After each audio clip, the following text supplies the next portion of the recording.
بسم الله الرحمن الرحيم. سيداتي انساتي سادتي احبائي في كل مكان، السلام عليكم ورحمه الله وبركاته، وطابت اوقاتكم بكل خير. مرحبا بكم معنا هنا في شمال المملكه المغربيه، طنجة العاليه عاصمه البوغاز، جوهره الشمال. هنا ملعب طنجة الكبير، مسرحا لنصف نهائي مونديال الانديه، زعيم آسيا وأكثر أنديتها تتويجا بالألقاب القارية. هلال المجد والتاريخ والكبرياء يقابل أمامنا في هذه الأمسية بطل ليبرتادورس وفريق زيكو وروماريو وأكثر من 30 مليون عاشق في البرازيل.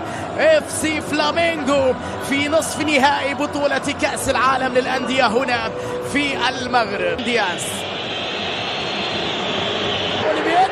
وفرصة إلى خطيرة وكرة، وبعد ذلك الحكم يشير إلى ركلة جزاء. نعم في وقت مبكر يا هلال.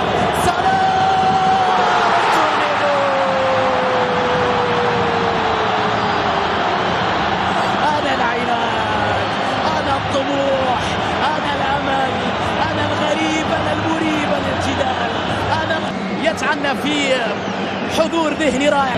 طويلة بعيدة عن الكل، في الأخير تحولت إلى رمية. كان الرابع 2019 في قطر. عادت برازيلية على جهة اليمين، بلاي في التغطية، خطأ لفلامينغو.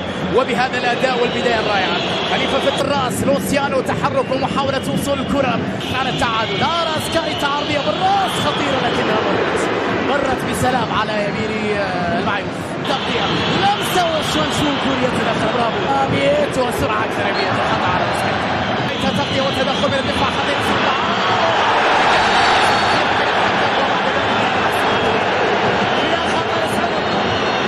عبد الحميد سعود حاول يمر، تغطية تدخل في وسط الميدان. تياغو ميا تغطية وتدخل ثالث مرة في نصف النهائي، لكن يحب كنا ينصف في التغطية. لا زالت مع خليفة تسديدة وتعادل لفلامينغو.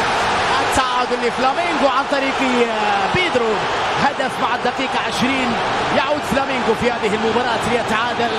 في هذه اللحظات يسجل فريق البرازيل. كرة طويلة باتجاه موسى ماريجا، لوسيانو بعيد كبيرة على اليمين، سعود عبد الحميد تحضير بالراس إلى موسى، لكنها خطيرة لكنها مرت. سالم الدوسري يحاول إبعاد الكرة، في الأخير تحولت إلى ضربة مرمى. لويز يحاول تغطية من جانب كاريو الأكثر ومستويات جيدة، كان عنده كوارث بصراحة في الخط الخلفي. لمصلحة فلامينغو، سعود عبد الحميد الكرة العرضية، فلامينغو عرضية نحو القائم الأول معيوف.